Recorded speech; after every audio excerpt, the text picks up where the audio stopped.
life into everything I do, everything I touch.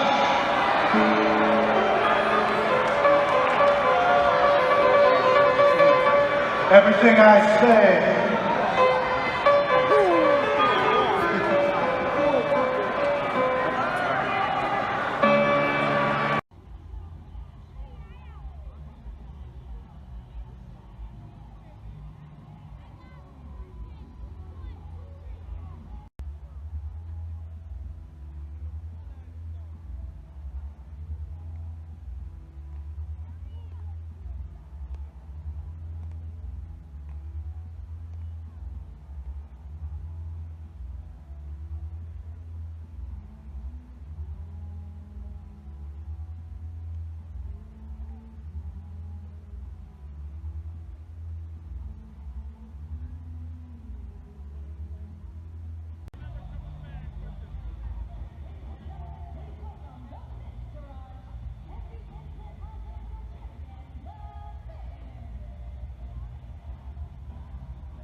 For the reigning, defending, undisputed, universal heavyweight champion,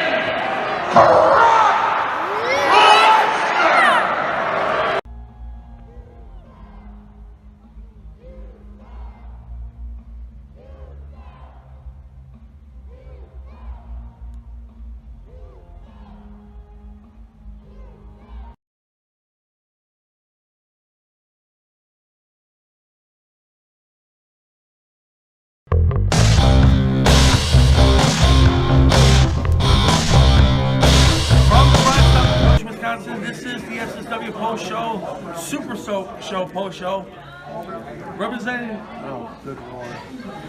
Keep going. Representing Ringside Report. I'm the King of Controversy, Anti-Slowly, along with Ryan Young. This is our final. This is it, dude. This is our final SSW post show. Last one for Ringside Report. And your last.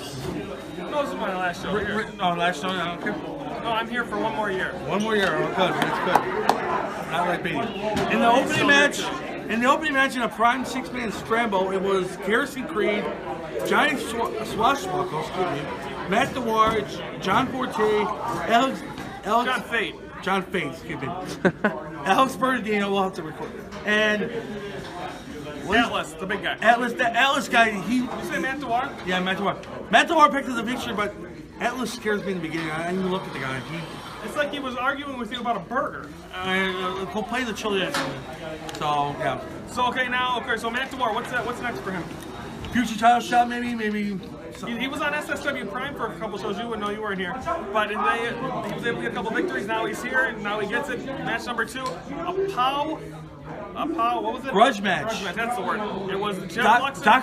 Dr. Jeff Luxon. When the hell did he go to medical school when he's wrestling? I don't know. Against the #Dinosaur, Psychotic Jimmy Blaze, and Dr. Luxon picks up the huge victory. I haven't called a Jimmy Blaze match in about 2 years. It was weird. Him and Scott Beatty looked at each other. That was the priceless moment.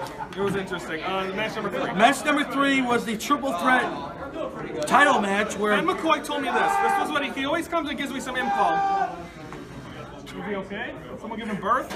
The match, he comes over and gives me tidbit information before every match. He asked me, if my mom and dad get a divorce, are they still brother and sister? Oh my goodness gracious. But his nerd Jason picks up a huge victory against Jason Lee, or Jordy Lee, I'm sorry, and Adam Grace. Yep. Not them two. That was funny. Pulling up the tights, by the way. Ripping Awesome. the pants at the end and the thing goes flying. Thank God my view was blocked from him ripping his drawers. SSW Legends match never happens as Vic Capri and Dave Rydell get interrupted by the tag team champions. Hardcore Impact, they were supposed to be facing Dysfunction and GQ. They no-showed. Therefore, they had a tag title match. Hardcore Impact get the victory. I'm going to steal a thing from Paul Heyman. They were in Milwaukee at the Bucks game. There you go. How you doing? Were they even the Milwaukee have a game tonight? Yeah, they had a game. I think they won. Okay. But then the next match, Hardcore Impact beat Dave Rydell and Vic Capri. What? Yeah? What'd you say? Hardcore Impact beat Dave Rydell and Vic Capri. Yeah, okay. I thought we were on the main event. No. And then I talked to Dave Rydell. He said good things about our future. That's good. He reminds me of Pringles.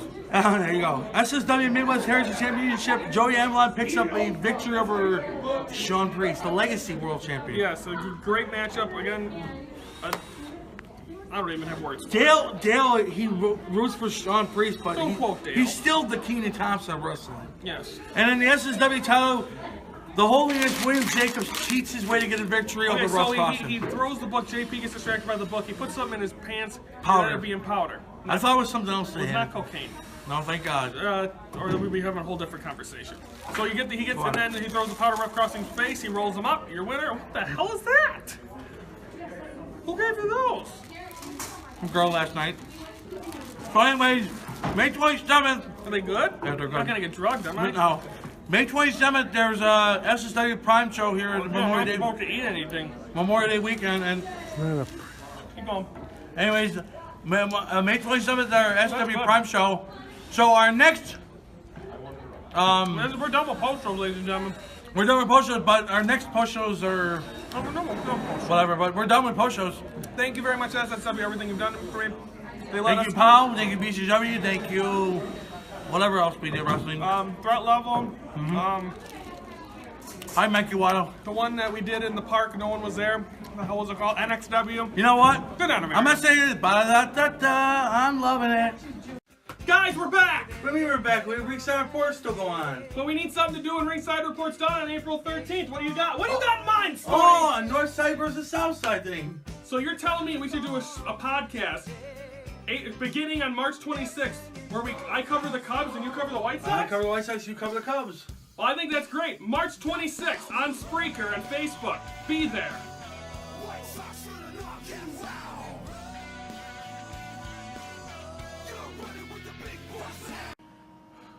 Welcome back here to the Ringside Report for this Wednesday, March the 7th. You had the recap of what took place on Raw at the BMO Harris Bradley Center. The Sights and Sounds honored to be the opportunity to get a chance to go to the final Monday Night Raw, the final WWE show at the BMO Harris Bradley Center before they moved next door.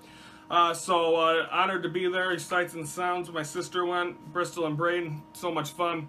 And then, of course, segment 2 was our final SSW post show, where, of course, was the Super Show with so many companies, so much fun over the weekend. That was on Sunday, but we just saw that post show. Now let's preview Ring of Honor, and let's preview Ring of Honor. Of course, it'll be, a lot of the hype is coming up this Friday, the 16th anniversary from Sam's Town Live in Las Vegas, Nevada, and the main event is going to be Jay Lethal getting his opportunity against Dalton Castle. Dalton Castle won that title, of course, at Final Battle. Now what's going to happen? It's going to be an interesting matchup because I personally think this is a passing of the torch match. Jay Lethal was at the top of his game in Ring of Honor a couple of years ago. Now with that opportunity for Dalton Castle, I think it's going to be a very strong match. It's going to be a very good match, but I think it's going to be the time where Jay Lethal is going to pass the torch, and this is going to make both guys are going to look strong, both guys are going to look good, but I think it's going to be where Dalton Castle is going to be the guy, and he's going to win this match. But I think Jay Lethal, of course, he was the television champion. He was the world champion, both at the same time, and now going to get an opportunity, I think, to make Dalton Castle be the face of what is becoming a global phenomenon in Ring of Honor. Of course, we'll have a warm-up coming up on Friday's show. Of course, NXT, we're getting closer to TakeOver. I think right now you're getting what's happening with Killian Dane. And we're going to see anything more between Killian Dane and Aleister Black. Are these two the possible #1 contenders for Andre Cien Almas's title? We still don't have a #1 contender for the for the NXT World Title that will take place at TakeOver New Orleans on Saturday, April the 7th. Should be interesting to see how that plays out. And of course, the Dusty Rhodes Classic begins. And the winner, the Tag Team Classic, the winner of the Tag Team Classic gets a NXT Tag Team title match at TakeOver New Orleans. And of course, finally for Impact Wrestling that'll be coming up. Of course, you can watch NXT 7 p.m. WWE Network tonight. You can watch Ring of Honor anytime on the Honor Club, or you can watch it on the Fight Network app. But also, let's shift gears now to Impact. Crossroads coming up tomorrow night on Pop TV. Should be very good. I think this is going to be interesting. You got the world title, Austin Aries defending it for the first time, I guess, kind of. He'll be going against Johnny Impact. Is Austin Aries going to be able to retain his title? Are we going to be able, or is Johnny Impact, who I thought would have had the title a long time ago, or is he going to come in here and swoop it away from the A-double Austin Aries, the greatest man that ever lived? This should be I think this should be a very good matchup. It's going to be a star-studded match. You're also going to see LAX go up against Cult of Lee. You're going to see many different matches. Again, this is kind of like when they used to do pay-per-views on television. They're given the opportunity to do that now, as it's going to be Impact Crossroads. Should be exciting. We'll have a full recap of that next Monday here on the Ringside Report as well. So it should be again, it's been hectic with wrestling. So much fun as Ringside Report gets ready for Ringside Report 600, the final show Friday, April the 13th. Ringside Report 600 announcements coming on that show. We got our podcast, Northside Southside, begins on Monday, March the 26th. Me and Tony cover Cubs and White Sox baseball on podcasts, so that's kind of what we're leading into going in after when we put Ringside Report to sleep. So everyone, that's the Wednesday show. Preview for Friday, we're going to recap SmackDown, Mixed Match Challenge, Ring of Honor, NXT, also 205 Live, Ring of Honor, NXT. Plus, we're going to have the 16th anniversary warm-up, which of course will be Friday night. Should be exciting. That'll do it for this one. Tony will be back on Friday. I'm Ryan Young saying thank you for watching the Ringside Report, your front row seat to all things wrestling.